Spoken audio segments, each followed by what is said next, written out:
Perfecto, muy bien. Entonces, muy bien, bienvenidos todos a la clase. Pues digamos que hoy por unas razones de fuerza mayor me tocó hacerlo más corto, pero entonces vamos a aprovechar esto que nos queda de la clase. La idea es que ustedes ya exploraron cómo mejorar de pronto la regla de Simpson utilizando el método de extrapolación de Richardson. Cuando se utiliza el método de extrapolación de Richardson, a eso se le llama el método de Romberg, pero pues es básicamente aplicarle el método de extrapolación de Richardson a nuestros algoritmos originales. Recuerden que básicamente lo que hace Richardson es decir, bueno, yo estoy calculando algo numéricamente y eso depende de esa discretización. Entonces, haciendo un truquito, uno puede pasar del grado que tenía a un grado mayor de aproximación. Entonces, por ejemplo, el de Simpson les debió haber mejorado mucho más y también el del trapecio. Pero hoy lo que quiero contarles es que en general, pues hay una forma muy potente de calcular estas integrales que se llama la cuadratura de Gauss. Voy a hablar un poquito de eso, pero voy a aprovechar la cuadratura de Gauss simplemente para hacer una implementación muy sencilla de la cuadratura de Gauss que nos permita a nosotros empezar a ver unas estructuras de datos que se llaman vectores, arreglos, que es cuando ustedes quieren guardar como muchos datos y no quieren como crear una variable x1, x2, x3 y tienen que hacer mil veces eso, sino que de pronto hay una estructura que nos permita guardar mil datos y poderlos procesar de una manera como más eficiente. Eso es como una introducción de esa estructura de datos que es la que vamos a utilizar muchísimo más en adelante cuando sobre todo trabajemos con cosas de tipo álgebra lineal. Entonces, la cuadratura de Gauss es el mismo Gauss de las matemáticas, el mismo Gauss del electromagnetismo. Yo no sé si ustedes también pues ustedes de pronto vieron el video de Veritasium o algo así, pero ustedes sí sabían que, por ejemplo, Gauss ya había descubierto la transformada rápida de Fourier, pero no se habían dado cuenta antes.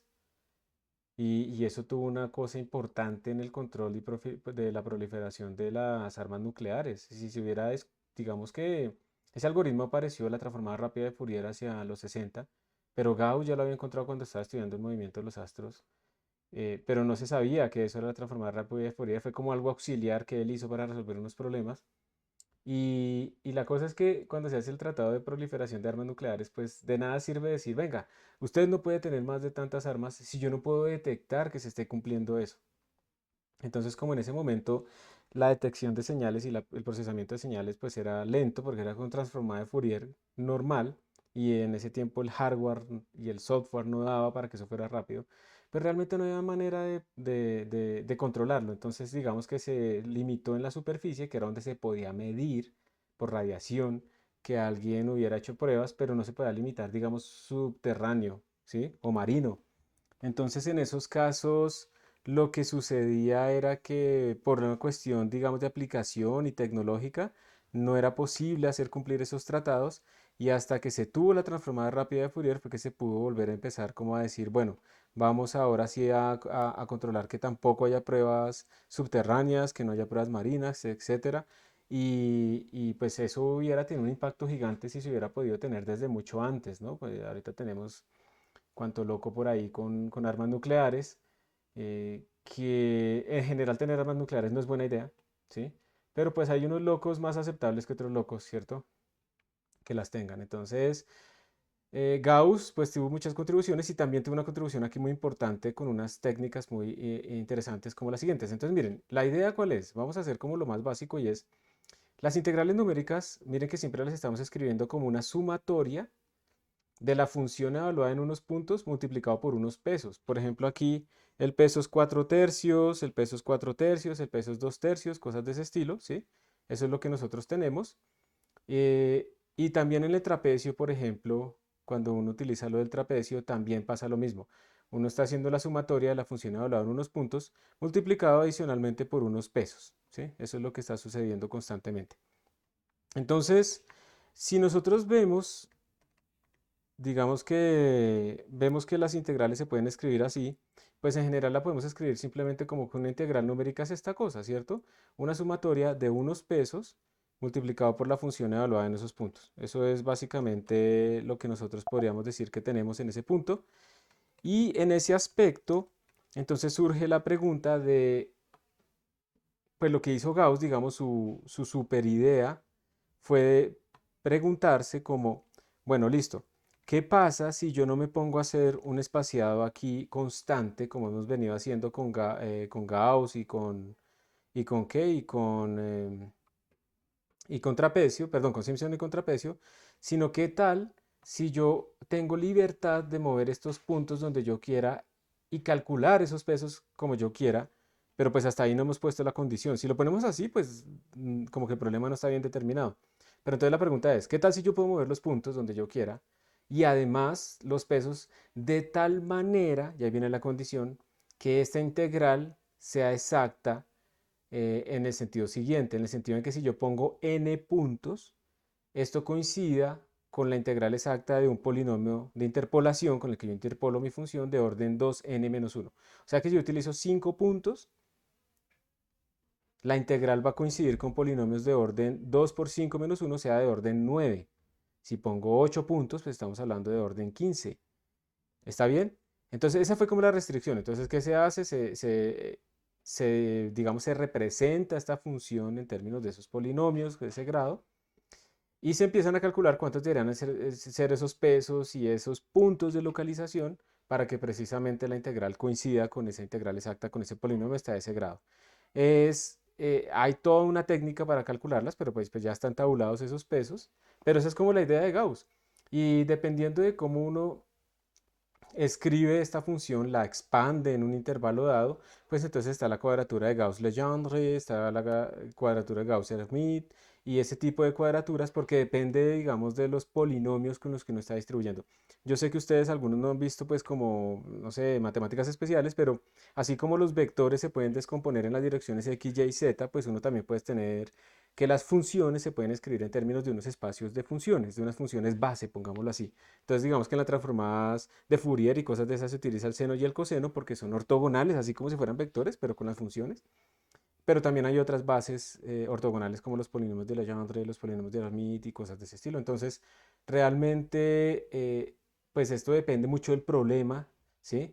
Pero esa es como la idea fundamental. Entonces, Gauss lo que hizo fue jugar con las posiciones y los pesos para tratar de optimizar, pues minimizar el error para que fuera exacta esta integración hasta un polinomio de orden 2n-1. Esto está sacado de Wikipedia, por ejemplo, esto que tenemos acá. Pero esta es la integral de una función que es un polinomio de grado 3. ¿Listo? Este azul. El trapecio, lo que hacen, recuerden que el trapecio lo que hace es una interpolación lineal entre dos puntos, entonces aquí se cogió el -1 a 1. Entonces lo que hace el trapecio es aproximar la integral con esta línea punteada y el área bajo esa curva, que claramente pues no se aproxima bien. Y cuando se hace todo el estudio de Gauss para solo dos punticos, entonces dos punticos, n igual a 2, eso quiere decir que esta cosa coincide de forma exacta con polinomios de 2 por 2 menos 1, o sea, de polinomio 3.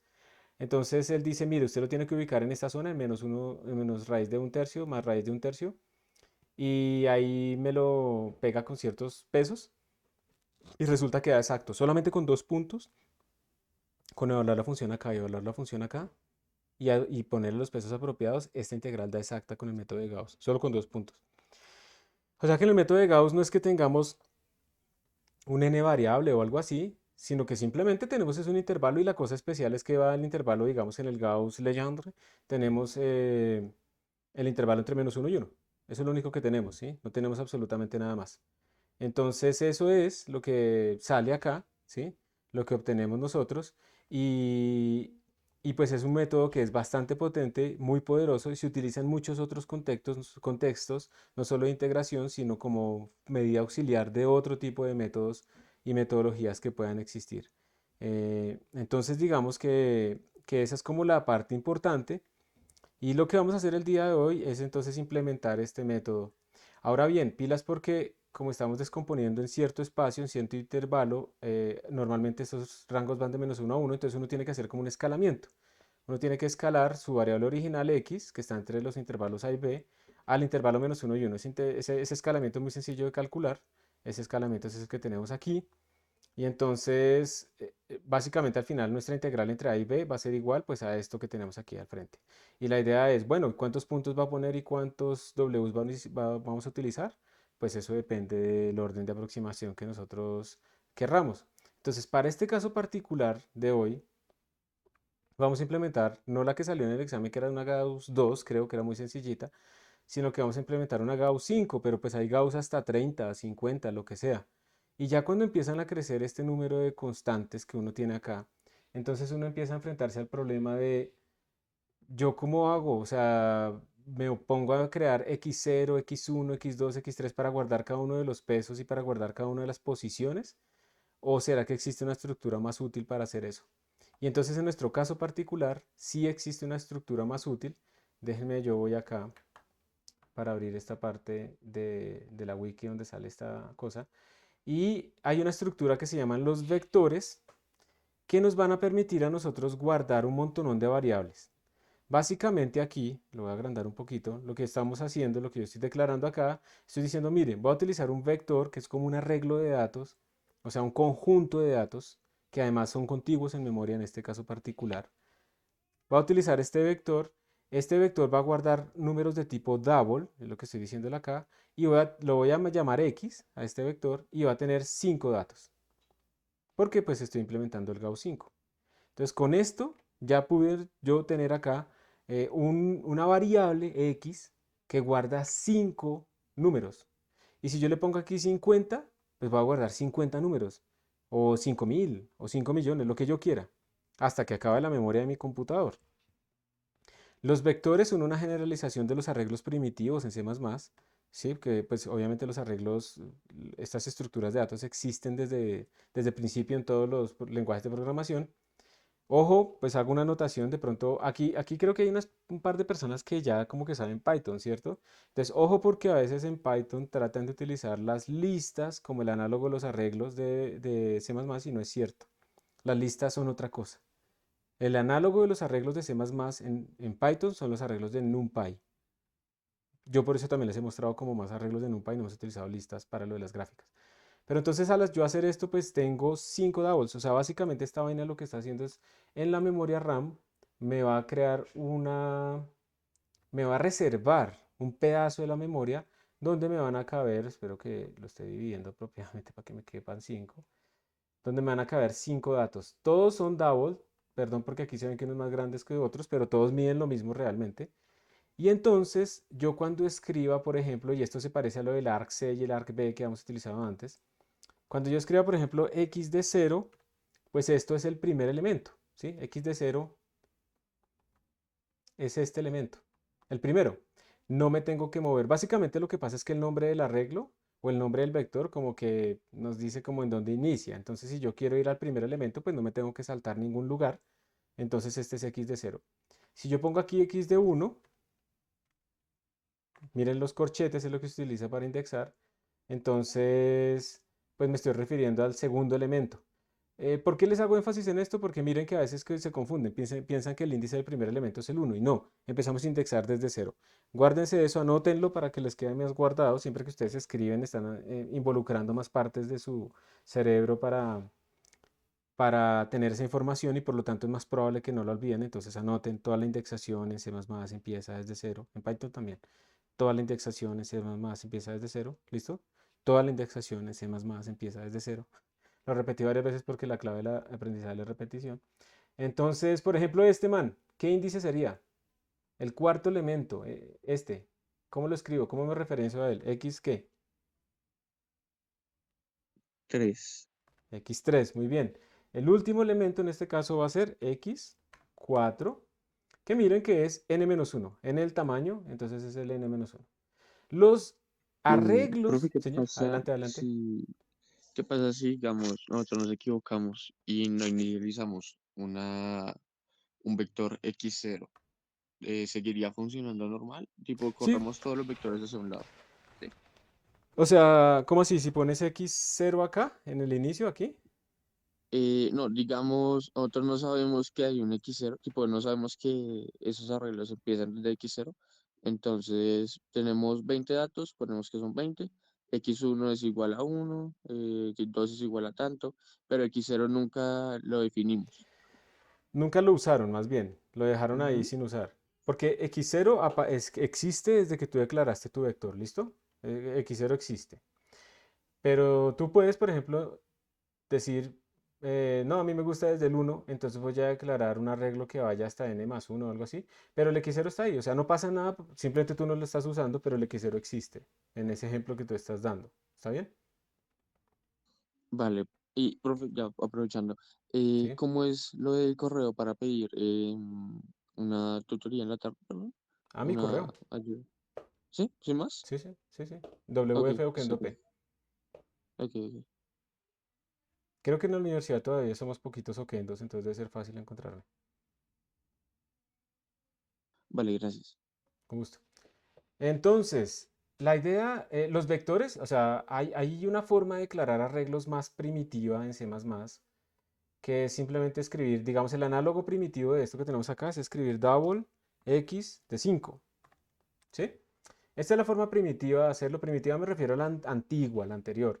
Es lo que ustedes de pronto van a encontrar en algunos códigos, si alguna vez le meten la mano a códigos de alto desempeño, cosas de ese estilo. A mí me ha pasado, he tenido que meterle la mano a modificar algunas cosas open source para que me den lo que yo necesito. Y uno encuentra son este tipo de arreglos primitivos. Hay arreglos como este que están en el stack, hay otros que están en el heap. Después vamos a hablar de eso un poco más. Porque es que es bueno que ustedes sepan qué está pasando en el computador. Una cosa que pasa con Python es que la gente no sabe qué pasa en el computador y hacen programas que sí son muy sencillos, muy rápidos y son súper lentos. Rápidos de escribir, pero son muy ineficientes porque no saben qué está pasando en el computador. Uno puede hacer programas muy rápidos en Python también si sabe qué pasa en el computador. Entonces, luego vamos a ver más que esto, pero yo quiero que ustedes empiecen a utilizar los vectores pues, de C++. Entonces, estos vectores, además de tener este bloque de memoria, tienen otras funcioncitas muy útiles, como por ejemplo funcioncitas que nos permite añadirle automáticamente cosas al final, hacerlo más grande o hacerlo más pequeño, preguntarle cuántos datos tiene y cosas de ese estilo, ¿sí? Entonces, son estructuras más potentes, más útiles para programar y más seguras. Si yo trato de decirle que el dato x de 5 me va a generar una excepción y yo voy a hacer cuál fue el error. En cambio, cuando yo tengo los arreglos primitivos, hay situaciones en las que eso no me genera errores. Si tengo, por ejemplo, dos arreglos y me salgo de los límites de este arreglo, puedo estar escribiendo en el otro arreglo. Y como yo tenía permiso de escribir en el otro arreglo, entonces él va a hacerlo y mi programa compila, corre, termina y todo, y los datos están corruptos. Hay algunos banderitas que ya hemos visto, los sanitizers, que nos permite detectar eso, pero pues, ¿qué mejor que utilizar una estructura que nos trate de impedir cometer esos errores? Bueno, entonces esto es antiguo, no lo vamos a utilizar, vamos a quedarnos con nuestros vectores modernos. Entonces, por eso yo tengo acá 5 elementos para guardar las posiciones de los X y 5 elementos para guardar los pesos. Luego lo que hacemos es inicializar cada uno de los elementos. Entonces observen que aquí tenemos x de 0, x de 1, x de 2 y pues faltan más cosas, ¿cierto? Porque son 5 en total. Y están los pesos inicializados. Entonces esta es mi función double Gauss. Estamos inicializando nuestros datos y luego calculamos la integral. Y miren que la integral es súper fácil. Porque ahora, para recorrerlos, miren que la forma de recorrer un arreglo es empezar a variar los índices. Entonces yo tengo un índice que va desde 0 hasta n-1. Entonces miren que eso es lo que yo tengo acá, miren. Tengo un arreglo que va a variar los índices de mis, perdón, tengo un for, una estructura de repetición que va a variar los índices, empieza en 0 y va hasta el tamaño -1. ¿Y qué es lo que tenemos que hacer? Observen que yo aquí estoy aplicando esta fórmula. Miren que esto es un for, ven, tengo que ir recorriendo cada uno de los elementos y la función evalúa en esto. Espero le tomo una foto para tenerlo ahí abajo.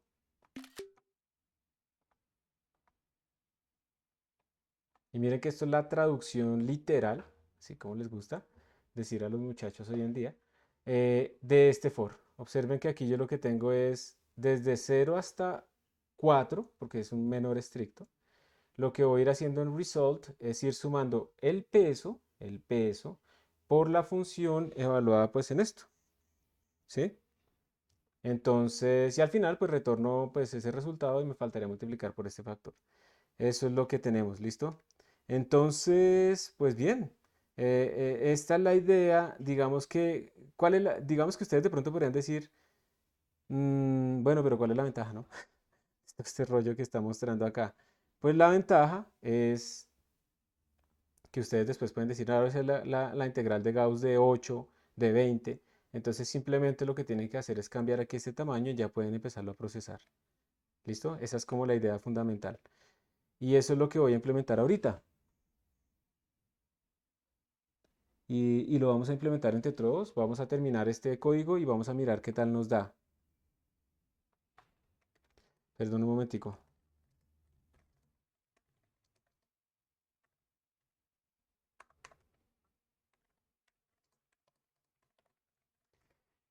¿Hay alguna pregunta en este punto? Y, profe, al final, result es por unos signos de pregunta, no entendí esa parte. Ah, pues porque eso está El final. incompleto, ese código está incompleto. Ah, ok. Entonces es como, pues la idea era, digamos, que ustedes lo completaran, pero eso yo lo voy a hacer ahorita pues para que alcancemos. Entonces, entonces es simplemente por un código incompleto. Esos puntos suspensivos también. Era Ok. simplemente eso, ¿listo? Profe, con respecto al error que tiene esta forma de calcular la integral, ¿por qué, por qué varía en función de n tan ampliamente? Perdón, ¿me repite la pregunta? Qué pena. Con respecto al orden de error, ¿por qué varía tanto? Más abajo estaba viendo que la cuadratura es de orden 7. Ah, esto es un ejercicio, son ejercicios. Ya digamos que aquí estamos en la cuadratura de orden 5, o sea que uno espera que el orden o sea, esta es la cuadratura que utiliza 5 puntos, o sea que el orden del error es 9. Coincide la integral hasta un polinomio de grado 9. Esta cuadratura de orden 7 es que utiliza 7 puntos y por lo tanto coincide la integral de forma exacta con un polinomio de orden 13. ¿Y por qué varía tanto? Porque digamos que es arbitrario la forma en la que tú puedas como... O sea, el número de puntos es arbitrario, ¿cierto? Tú simplemente tienes que calcular en dónde los pones y cuáles serían los pesos. De hecho, por aquí creo que tengo un índice. Espérate, miro dónde tengo el link de esa vaina. Uy, ¿esto qué pasó? De hecho, acá, mira, en este link, ¿por qué no me hace caso?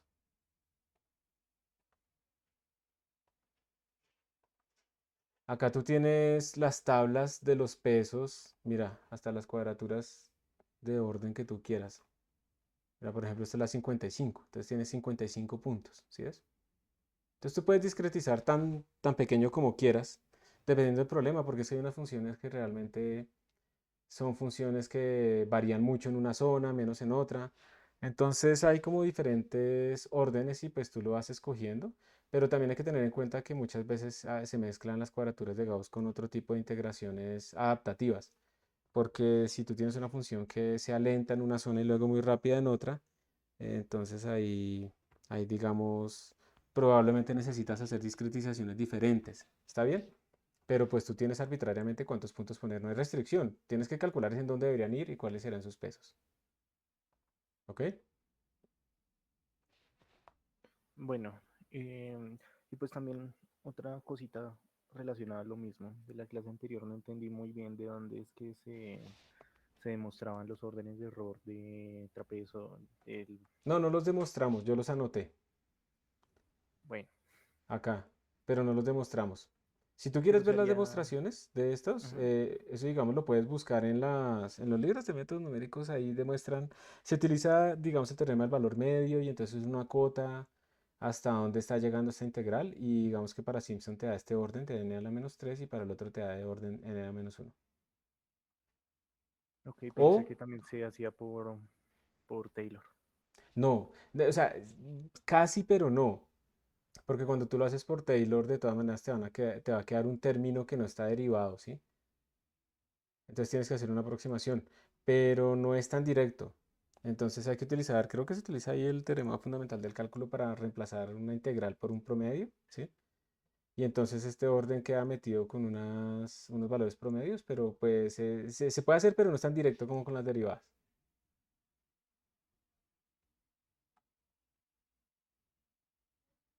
¿Listo? Vale, gracias. Con gusto. Entonces, aquí, por ejemplo, Una preguntita. Sí, adelante. Independiente, o sea, el intervalo es desde -1 a 1 independiente del orden de integración, ¿cierto? Para las posiciones de los puntos de los pesos. Sí, o sea, porque estamos utilizando en este caso Gauss-Legendre. Si tú fueras a utilizar Gauss-Hermite o algo así, los intervalos, los límites cambian.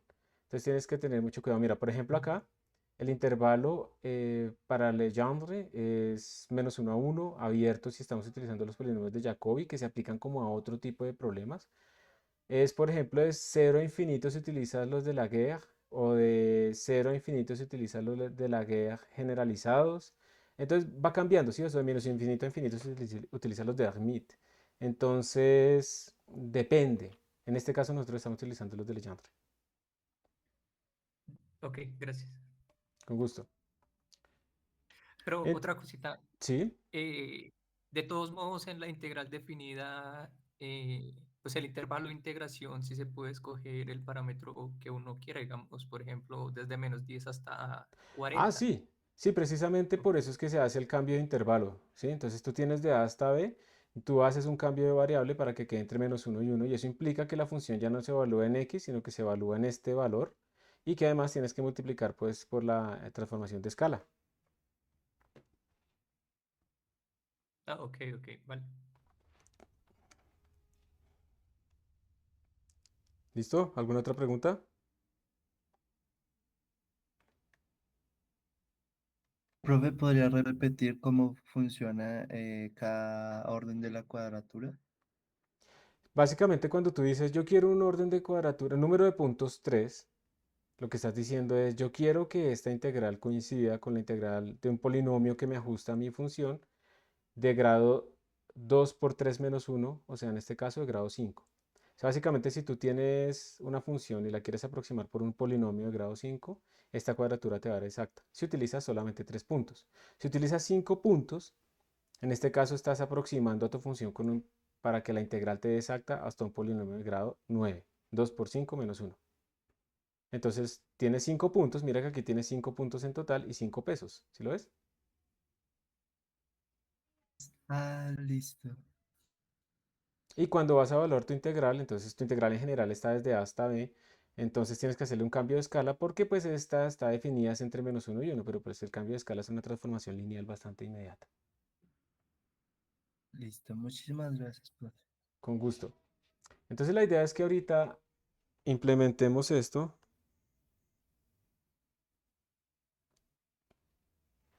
Ahorita implementemos esto pues para verla, ¿no? Porque suena impresionante, ¿sí o no? Entonces espérense, voy a copiar y pegar, me voy a ir, yo no sé si ya se me cerró la conexión a la sala, me parece que está viva.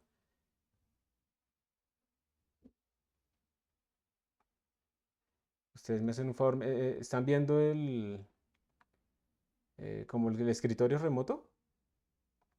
Sí, Listo, ¿lo ven grande, lo ven pequeño? ¿Les comparto solamente esa ventana o está bien así como lo están viendo en este momento? Bueno, lo importante es cómo agrandar el IMAX, ¿cierto? sí, Voy a crear una carpeta para el día de hoy. ¿Hoy es 29? Hoy es 29, sí. Lo voy a llamar Integration Again, otra vez. Voy a entrar allí.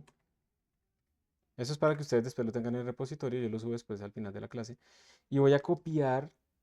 Esta no es la mejor manera, pero pues ahora por hacerlo fácil, voy a copiar el integration.h de la clase pasada acá para complementarlo con lo que vamos a hacer hoy y el punto .cpp. Y algún main como para tenerlo de base, trapezoid.cpp. Lo vamos a poner main gauss.cpp acá. Listo. Entonces tengo ahorita estos que... vamos a borrar este main trapezoid que se me vino colado. Ojo con ese comando de borrar, por favor. Listo, entonces voy a abrir el main Gauss. Voy a ponerlo grande y con una letra más grande para que ustedes lo puedan ver. Voy a partir este man y voy a partir este man. Eso lo hago con control X3 para que sea vertical y control X2 para que sea horizontal. Y aquí voy a cargar el integration.h, que yo en este momento, ustedes lo tienen más completo que yo aquí solamente tengo trapezoide. Y aquí voy a cargar el integration.cpp. ¿Ok? Entonces la idea es que vamos a implementar el Gauss ahora. Y bueno, pensemos en Gauss. Gauss debe retornarme el valor de la integral. Entonces, pues me retorna un double, ¿cierto? Lo vamos a llamar Gauss 5, como estaba ahí. ¿Y qué debería recibir? Debería recibir el A, el límite A. Debería recibir el B.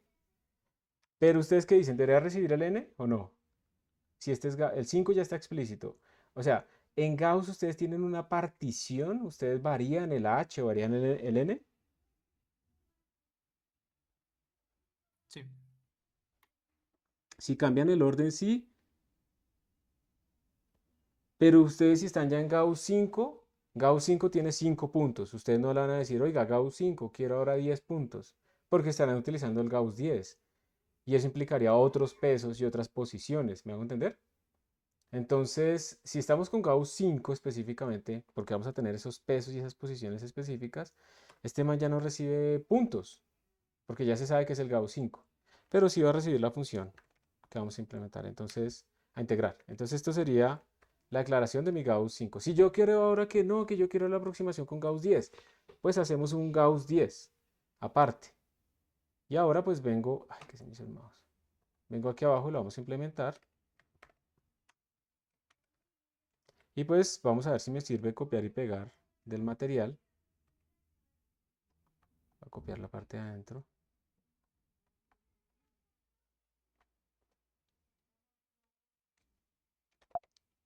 Así. Crucen los dedos. Uy, sí funcionó. Listo. Voy a correr esto un poquito para arriba.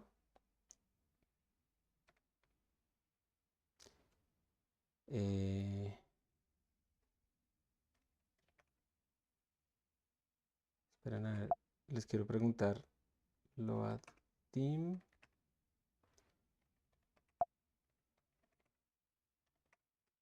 ¿A ustedes les queda mejor con este oscuro o lo prefieren claro?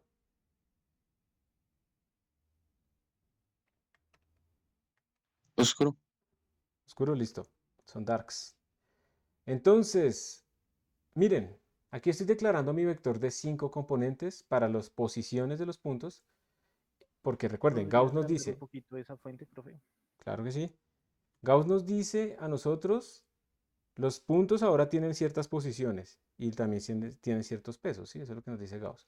Entonces tenemos estas dos cosas, estos dos arreglos, pero como estoy utilizando el vector, entonces debo incluir una librería que se llama vector. Listo, ya tengo mis estos. Entonces ahora tengo que empezar a escribir los valores de mis puntos. Entonces vamos a la teoría, digamos. Entonces, mire, yo estoy utilizando la Gauss 5. La Gauss 5 dice que los puntos x sub i tienen estas coordenadas. Entonces ustedes tienen que revisar, digamos, vamos a ponerlos de izquierda a derecha, ¿sí? Ordenados como en la recta real. Entonces el más negativo sería este con menos, ¿cierto? Por eso aparece acá, miren, menos raíz cuadrada de 5 más 2, miren, esto está mal, por std, qrt, y estas vainas, recuerden, no lo dejen así, sino déjenlo con 10.0 para que no haya truncamientos. Entonces miren que yo le estoy colocando este valor, este sería menos 0.90, 618, no sé qué, que sería menos raíz cuadrada de 5 más 2 por raíz de 10 sobre 7, venga a ver si lo estoy escribiendo bien. Raíz cuadrada de 5 más 2 raíz cuadrada de 10 sobre 7. ¿Y esto qué le falta? ¿Está así bien o le falta algo? Mírenlo acá, el coeficiente que deberíamos tener.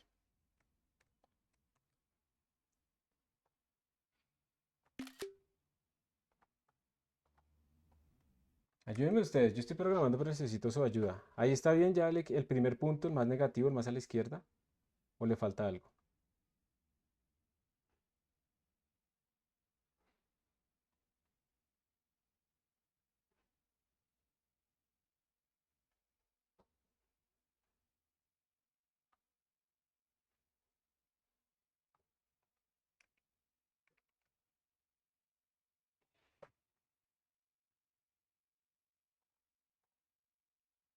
La división entre 3, ¿no?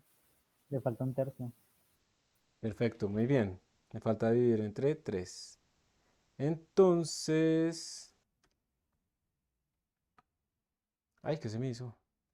Esperen que me perdí.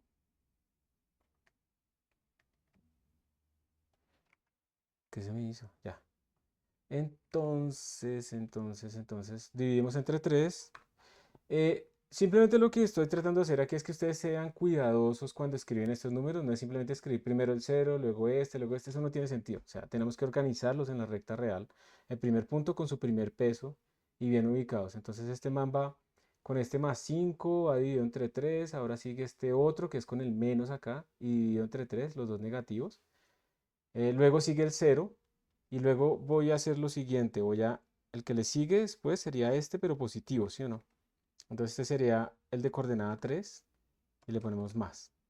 Y el último sería este, pero positivo, último punto, y también va con más. Y lo mismo para los pesos. Entonces miren, los pesos tienen que ir correspondiente con los puntos. Entonces para este punto más negativo y más positivo es este mismo peso. Entonces básicamente es 322 menos 13 raíz de 70 sobre 900, ¿sí? Eso es lo que tenemos. Vamos a ponerle un punto cero a estos 900. Entonces, este es el peso de este man. Aquí me faltaría, ya corregimos.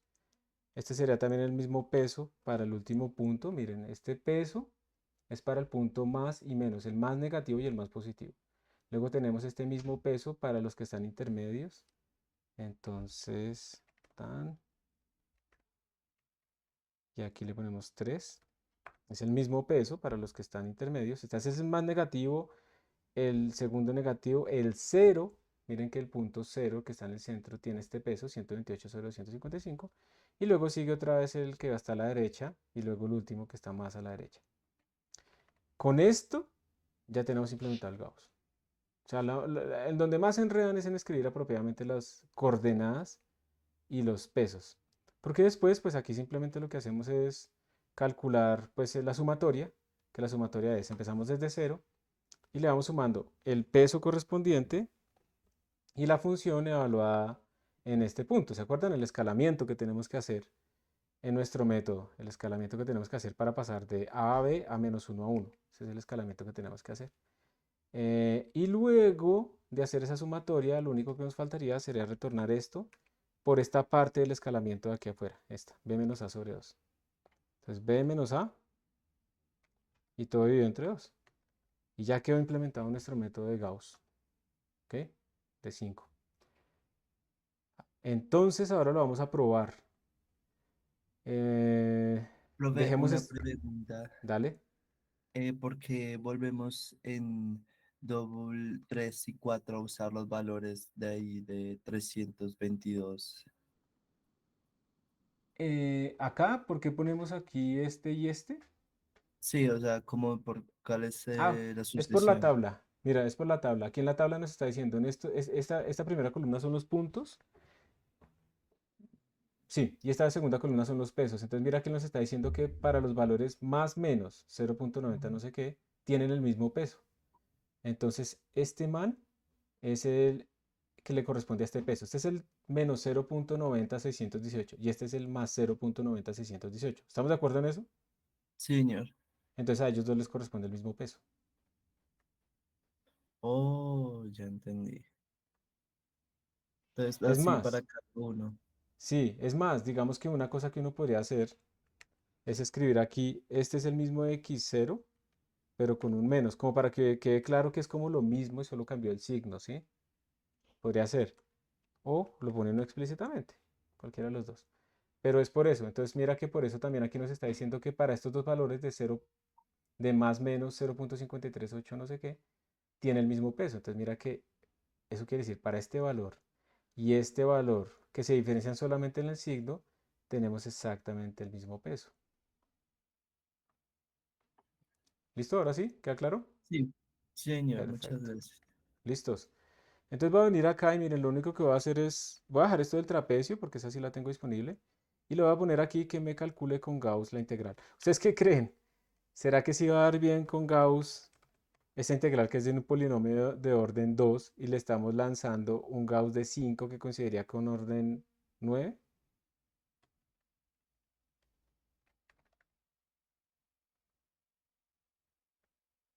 ¿Qué dicen? ¿Será que sí va bien o no va bien?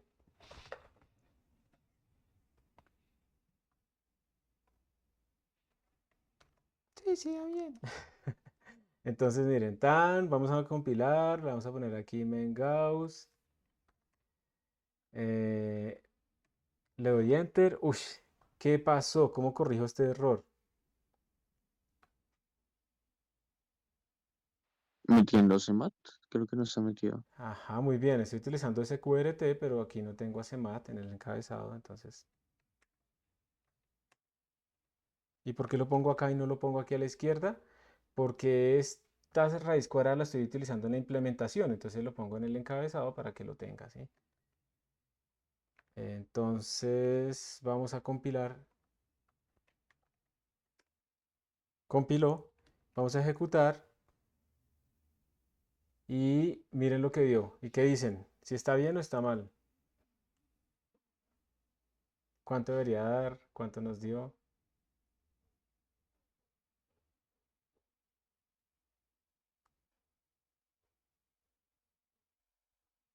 Debería dar un tercio, ¿no? Y miren lo que nos está dando. ¿Será que cometimos un error?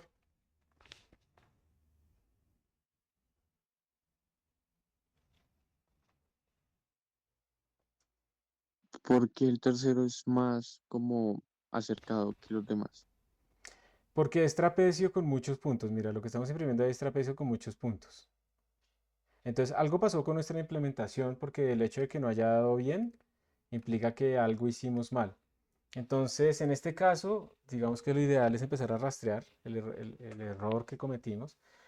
Una primera sospecha para mí sería que hayamos puesto mal algo en estas fórmulas, ¿sí? Algo mal en estas formulitas. eh, y toca empezarlas a revisar. Yo lo que haría sería imprimir esos valores que me están dando, ¿sí? De los pesos y demás para compararlos con la tabla. Entonces aquí voy a aprovechar para mostrarles, esto es obviamente una prueba que uno haría temporal. Les voy a mostrar un for mágico para recorrer arreglos mágicamente. A veces yo no necesito recorrerlos por el índice. Aquí sí, porque yo necesitaba ir índice por índice en cada uno. O sea, estoy como barriendo dos arreglos, ¿cierto? Los pesos y también estoy barriendo los X. Pero acá yo quiero solamente imprimir los X. Entonces miren este for mágico que les voy a enseñar. Por auto val de valor en estos datos. Quiero que me haga esto. std out. Y quiero que me imprima ese valor. Y que me ponga, no sé, un carácter de una línea. Este for se llama un for automático y miren lo que yo le estoy diciendo. Para cada valor que esté dentro de esta estructura de datos, ejecute esta instrucción que está acá, que es imprimir. ¿Alguien la había visto antes? El for automático. Ese no lo hemos usado porque nosotros teníamos puros for sobre enteros, pero supongo que es nuevo para ustedes. Miren que yo aquí no estoy utilizando los índices. Yo, ¿por qué no utilizo los índices? Porque yo sé que solo necesito son los valores.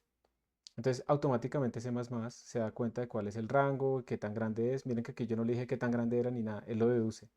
Entonces, es una cosa muy útil para uno imprimir esos arreglitos así cuando no requiere información del índice como tal. Y aquí voy a hacer lo mismo, pero le voy a pedir que me recorra el arreglo W. Esto es para tratar de rastrear si es que tenemos algún error en esta escritura. Entonces, ¿dónde estamos? Vamos a compilar. Y yo quiero que también tengan en cuenta, no lo he compilado, que por eso es tan importante no simplemente borrar lo que uno tenía y ponerlo nuevo y ya está, sino comparar con lo que uno tenía. Miren que yo me di cuenta del error porque comparé. No pensemos que el programa lo hacemos inmediatamente está perfecto, ¿sí? O porque compiló. Entonces aquí me dice que necesita cout.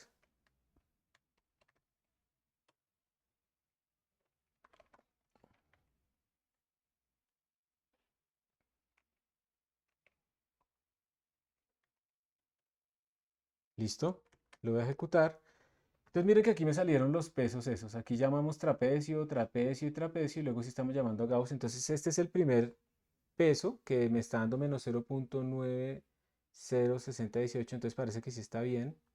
Este es el otro peso que me está dando, perdón, posición menos 0.5384. Parece que estos están bien, ¿cierto? luego el otro es el 0, ahora es este positivo y ahora es este positivo. Entonces parece que los pesos están bien, perdón, las posiciones. Ahora vamos a ver los pesos. El peso de este punto es 0.2369, 0.2369 no sé qué, listo. El que le sigue es 0.4786, listo. El que le sigue es 0. Miren, este peso está mal. Aquí me está dando, esperen a ver si se lo estoy diciendo bien. Sí, este peso, según la tabla, debería darnos 0.568889 y aquí nos está dando 0.50. Ese es 128 sobre 255, entonces tal vez lo escribí mal. ¿Dónde está? Aquí está. ¡Ay, sobre 225! Listo.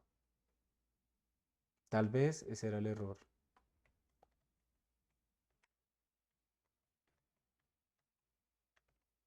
Vamos a compilar de nuevo. Vamos a correr. Y ahora sí. Entonces ya voy a quitar esta impresión, pero mire que fue chévere porque les enseñé. Lo voy a dejar ahí como guardada. Esto es un comentario de múltiple línea, ¿no? La dejaré guardada para que la vean. Súper útil tener eso. Es una forma, digamos, primitiva de hacer debugging, que es encontrar estos errores. Miren cómo afecta una cosita y tan difícil, ¿no? Detectarla, me parece a mí. No es sencillo. Entonces volvamos acá. Compilo. Corro. Y ahí está. Y observen ahora sí. Voy a aumentar un poquito la fuente. Observen ahora sí lo que nos dio. Recuerden que nos tenía que dar un tercio y miren lo que nos dio. Eso es un tercio bajo la precisión de la máquina. Solamente 5 puntos. El trapecio, ¿cuántos puntos está usando? Está utilizando aquí 1, 2, 3, 1, 2, 3, 10 millones de puntos. Y todavía no le da bien. Y nosotros con 5 puntos ya tenemos la integral exacta. Y Pero no fue tan si no difícil, lee ¿no? bien, no quiere decir el número de puntos, ¿no? Porque también puede ser el error computacional. Está asociado con eso. Está asociado con eso, pues precisamente. Eso es otra desventaja del trapecio. Tú le estás poniendo muchos puntos. Y entonces ahí lo que tú dices, el error computacional puede ser más relevante. En cambio, con Gauss tú estás bastante lejos de esa vaina. Entonces ahí sigue dominando el error matemático. Esa es otra ventaja. O sea, ¿cuál es la ventaja? Entre menos puntos obtengas mayor precisión, ¿sí o no? Eso es lo que tú buscas, ¿cierto? Entonces, y una de las Sí. razones no es solamente esfuerzo computacional, sino lo que tú dices, que es que también cuando yo tengo muchos más puntos, el error computacional puede ser más relevante. Entonces, por ambos lados gana. Y si, por ejemplo, yo hago otra función acá, var, llamémosla. Normalmente las funciones que se utilizan así, digamos, de ejemplo, se llaman foo, var y vas. Yo le puse fun, pero normalmente debería haberle puesto foo. Vamos a poner aquí la función error. Entonces vamos a ponerle aquí std. ¿Cómo es que era? La función error. El integrando. Esta es la exponencial de menos x por x, ¿cierto? Por 2 sobre raíz de pi, algo así.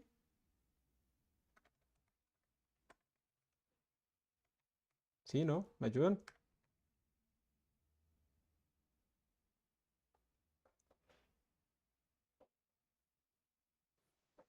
Disculpe, ¿podría repetir otra vez la pregunta? La función error, el integrando de la función error es este. A la menos x al cuadrado por 2 sobre raíz de pi. Sí. Listo, gracias. Entonces ahora lo que voy a hacer es esto mismo, pero le voy a pedir a esta vaina es que me integre la función error. Voy a comentar estas de acá. Entonces vamos a ponerla que nos integre de menos, esa sí puede ser negativa, ¿cierto? Menos 0.3.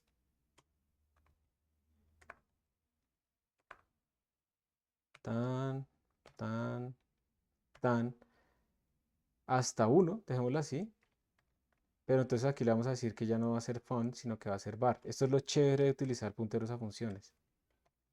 Si ven que yo no estoy cambiando la implementación, simplemente le estoy mandando otra función que cumple con la misma interfaz, que recibe un double y retorna un double. Y aquí también imprimamos cuánto vale la función error exacta.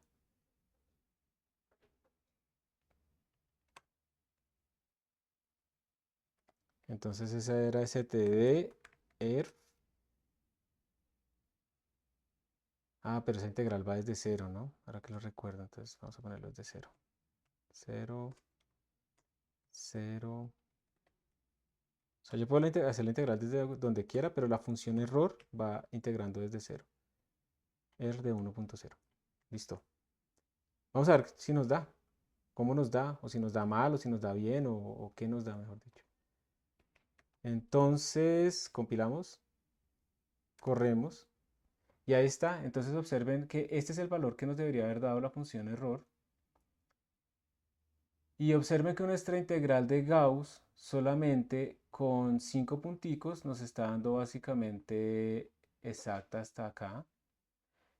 Y la manera en la que da relativamente bien, pues es que esta de 1 es bastante fácil, ¿no? Las otras pues van variando, digamos que con 10 puntos, trapecio está dando relativamente mal, pero ya después se acerca. Hagamos una cosa, mandémosle a un valor más pequeño para que sea más claro esto, porque es que cuando se acerca tan arriba ya da bien para todo el mundo.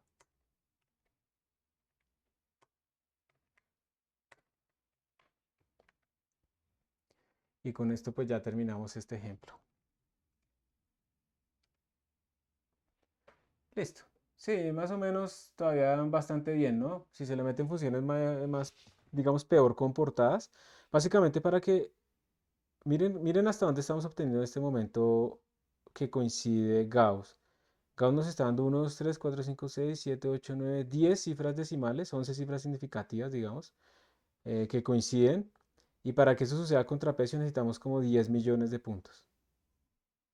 En cambio aquí lo hicimos con 5, entonces más rápido, más preciso. Es lo mejor que podemos hacer nosotros para integrar. Por eso la integral con cuadratura de Gauss es tan potente, tan usada, aparece en elementos finitos, aparece en un montón de contextos. Pero pues de paso hemos aprendido cómo implementarla de forma muy sencilla utilizando nuestros arreglos de C++. Y con esto terminamos Profe, con y nuestra clase del día de hoy. Señor. haría falta ponerle una implementación de Richardson a la cuadratura de Gauss, o ya con la simple cuadratura de Gauss nos basta. Digamos que tú no podrías hacerle Richardson a la cuadratura de Gauss. ¿Sabes por qué? Porque es que No. Gauss no te recibe, tú no le puedes cambiar el n. O sea, si tú tienes Gauss 5, con Gauss 5 tú tienes solo 5 puntos.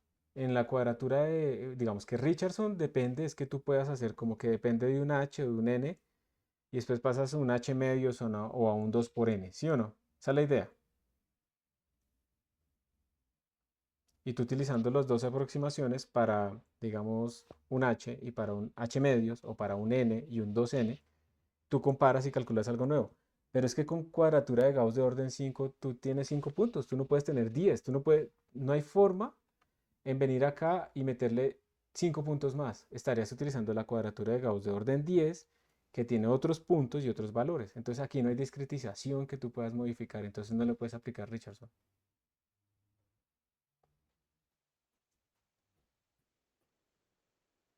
Profe, yo iba a preguntar algo similar. Es que no estoy seguro, digamos, la cuadratura de Gauss de 10 puntos, ¿tiene los primeros 5 puntos iguales a la de 5 puntos No, o son no, diferentes? son diferentes, no coinciden. Mirámoslo acá. Buena pregunta. Mirámoslo acá.